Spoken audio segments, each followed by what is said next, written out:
Question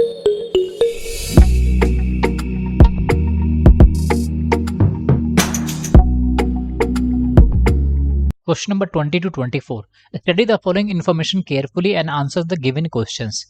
There are 7 special workshops on 7 subjects: math, zoology, botany, chemistry, physics, English, and statistics are planned on 7 days of a single week with 1 workshop per day, starting from Monday and ending on Sunday.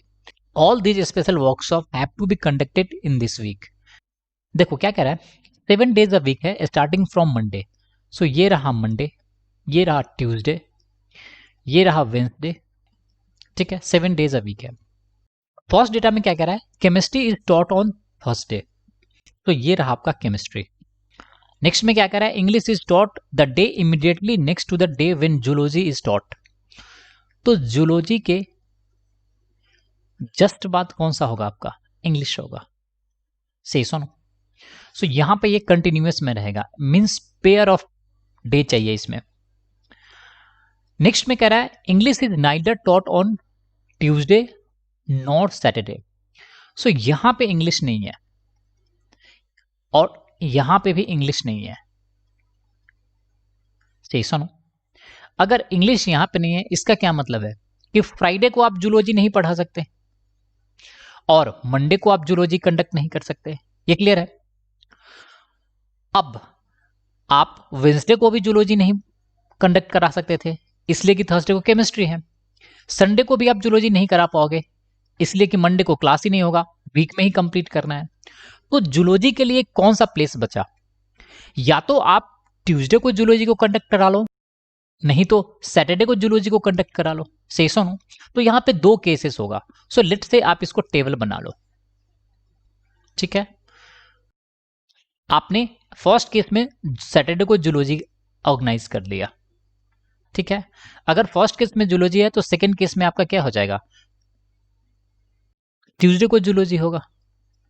अभी हमें नहीं पता, सो हमने cases discuss कर लिया है, ठीक है। केमिस्ट्री तो ऑलवेज कौन से दिन रहेगा, थर्सडे को रहेगा, सो ये रहा आपका अभी भी केमिस्ट्री है, ठीक है। Now come to the next data. अगर जूलॉजी यहां पे है तो वेंसडे को क्या हो जाएगा आपका, इंग्लिश यहां पे हो जाएगा। से सुनो, और अगर जूलॉजी ये है तो संडे को आपका क्या हो जाएगा, इंग्लिश। नाउ नेक्स्ट में क्या कह रहा है, only 1 lecture is held between chemistry and botany, तो केमिस्ट्री और बॉटनी के बीच में ओनली 1 है।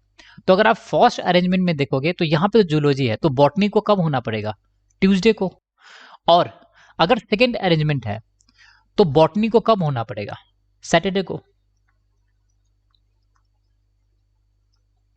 नेक्स्ट डेटा में क्या कह रहा है, 2 lectures are scheduled between maths and zoology. अगर ये फर्स्ट अरेंजमेंट है तो जूलॉजी और मैथ्स के बीच में 2 लेक्चर है, तो जूलॉजी अगर यहां पे है तो मैथ्स को आपको रखना पड़ेगा वेंसडे को, ये रहा मैथ्स।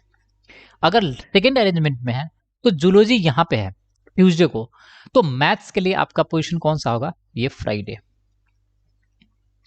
ठीक है। नेक्स्ट डेटा में क्या कह रहा है, statistics is neither taught on Monday nor on Sunday.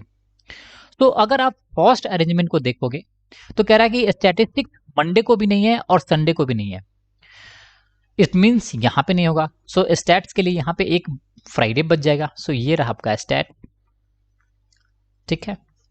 लेकिन अगर आप सेकेंड अरेंजमेंट को देखोगे तो यहां पे 2 प्लेस वैकेंट है, स्टैट्स को या तो मंडे को होना होगा नहीं तो संडे को होना होगा, और दोनों ये पॉसिबल नहीं है, तो सेकेंड अरेंजमेंट आपका वैलिड नहीं होगा। सो फर्स्ट अरेंजमेंट वैलिड है। तो मंडे को कौन सा बच जाएगा, बॉटनी, मैथ्स, केमिस्ट्री, ये सारे तो हो गए, तो बचा कौन सा, फिजिक्स, तो वो होगा मंडे को फिजिक्स। ये क्लियर है। तो आपको ये अरेंजमेंट मिल गया, इसके बेसिस पे आपको क्वेश्चन सॉल्व करना है 20 से लेकर 24 तक। फर्स्ट में क्या कह रहा है, on which of the following day is physics taught, तो फिजिक्स के लिए डे कौन सा था, मंडे, सो हमारा आंसर क्या होगा, ऑप्शन नंबर। सेकेंड में कह रहा है, how many subjects are taught between botany and zoology, तो बॉटनी यहां पे है और जूलॉजी यहां पे है, दोनों के बीच में कितने सब्जेक्ट है, 1, 2 एंड 3, सो हमारा आंसर क्या होगा, ऑप्शन नंबर डी। 22nd में क्या कह रहा है, विच of the following subject is taught on Saturday, तो सैटरडे को कौन सा होगा, जूलॉजी, से नो। सो हमारा आंसर क्या होगा? Option number C. 23rd में क्या कह रहा है? On which of the following day is statistics taught? तो स्टैट्स के लिए डे कौन सा था? ये है आपका फ्राइडे। सो हमारा आंसर क्या होगा? Option number D. Question number 24, if stats is related to zoology, तो स्टैट्स जूलॉजी से कैसे रिलेटेड है? स्टैट्स जूलॉजी से 1 डे पहले है। And physics is related to botany, यहाँ पे फिजिक्स भी बॉटनी से 1 डे पहले है। Then to which of the following would chemistry be related to following the same pattern? तो केमिस्ट्री किससे रिलेटेड होगा? केमिस्ट्री किससे पहले है? स्टैट से पहले है, 1 डे अहेड। सो हमारा आंसर क्या हो जाएगा? ऑप्शन नंबर बी, से नो। So thanks for watching the video. If you like the video, do subscribe the channel and share the channel with your friends.